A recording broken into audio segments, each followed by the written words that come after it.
नमस्कार, मैं हूं आपके साथ अंजलि। देश के सबसे बड़े न्यूज नेटवर्क TV9 में आप सभी का स्वागत है। आप देख रहे हैं न्यूज टॉप 9। सबसे पहले न्यूज टॉप 9 में बात करेंगे यूपी में कांवड़ यात्रा पर आज सर्वोच्च अदालत में क्या जवाब देगी यूपी सरकार। क्या आपने वडनगर रेलवे स्टेशन का नया लुक देखा? प्रियंका आज कहां उतर रही है मोर्चे पर? खबरों के लिए देखिए टॉप 9 राष्ट्र। मध्य प्रदेश के विदिशा में बड़ा हादसा हुआ है। यहाँ 35 से ज्यादा लोग एक कुएं में गिर गए हैं, जिससे 3 लोगों की मौत अभी तक हो गई है, जबकि 13 लोगों का अभी भी कुछ पता नहीं चल पाया है। 20 लोगों को रेस्क्यू करके निकाल लिया गया है। दरअसल कुएं में पहले एक बच्चा गिर गया था, जिसे बचाने के लिए 40 से 50 लोग पहुंचे थे। तभी वहां जमीन धंस गई और कई लोग अचानक नीचे समा गए। देर रात से ही NDRF की टीम राहत में जुटी हुई है। मंत्री विश्वास सारंग, विदिशा के कलेक्टर और SP के साथ पूरा प्रशासनिक अमला भी घटनास्थल पर मौजूद है।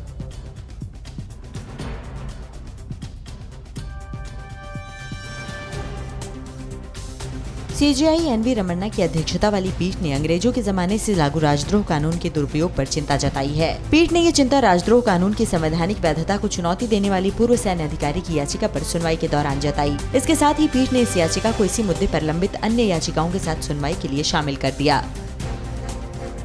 राजद्रोह कानून पर मुख्य न्यायाधीश ने अटॉर्नी जनरल से सवाल पूछा कि ब्रिटिश सरकार इस कानून का इस्तेमाल देश की आजादी के समय आवाज दबाने के लिए करती थी। इसका महात्मा गांधी, बाल गंगाधर तिलक जैसे सेनानियों के खिलाफ इस्तेमाल किया जाता रहा। CJI ने सवाल किया कि क्या आजादी के 75 साल बाद भी इस कानून की आवश्यकता है। शरद पवार और महाराष्ट्र कांग्रेस अध्यक्ष के बीच जारी विवाद बढ़ सकता है। TV9 भारतवर्ष से बातचीत में नाना पटोले ने कहा कि शरद पवार के खुश या नाखुश होने से मेरी पार्टी को कोई फर्क नहीं पड़ता। पवार अपनी पार्टी के नेता हैं और हम अपनी पार्टी के। सरकार और पार्टी अलग है। हालांकि पटोले ने ये भी कहा कि पवार बड़े आदमी हैं, इसीलिए उनके स्टेटमेंट पर भी मैं रिएक्ट नहीं करता। दरअसल पवार ने पटोले को छोटा आदमी बताते हुए रिएक्ट करने से मना किया था। कांवड़ यात्रा पर योगी सरकार आज सुप्रीम कोर्ट में जवाब दाखिल करेगी। यूपी में कांवड़ यात्रा की इजाजत देने पर सुप्रीम कोर्ट ने स्वतः संज्ञान लिया था और राज्य सरकार से कोरोना काल में ऐसे आयोजन करने के औचित्य पर जवाब मांगा था। खास बात यह है कि महामारी को देखते हुए उत्तराखंड सरकार ने कांवड़ यात्रा की इजाजत नहीं दी है।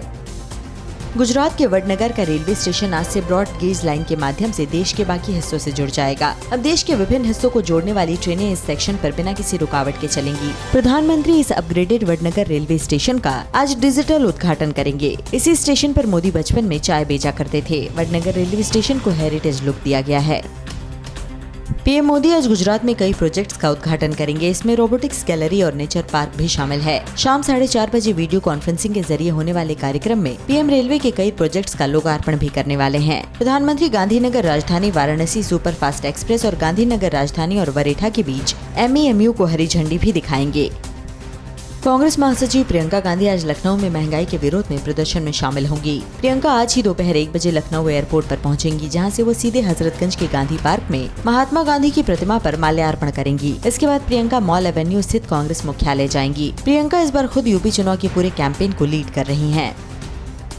दिल्ली के मुख्यमंत्री अरविंद केजरीवाल ने कहा कि पर्यावरणविद सुंदरलाल बहुगुणा को भारत रत्न मिलना चाहिए। केजरीवाल ने कहा कि वो इसके लिए प्रधानमंत्री को चिट्ठी लिखेंगे। केजरीवाल ने ये बात बहुगुणा जी को श्रद्धांजलि देने के लिए हुई एक सभा में कही। दिल्ली के CM ने कहा कि उनके जीवन का हर क्षण हमारे लिए और पीढ़ियों के लिए प्रेरणा बनेगा। सिर्फ उत्तराखंड और भारत नहीं बल्कि विश्व उन्हें याद करता है।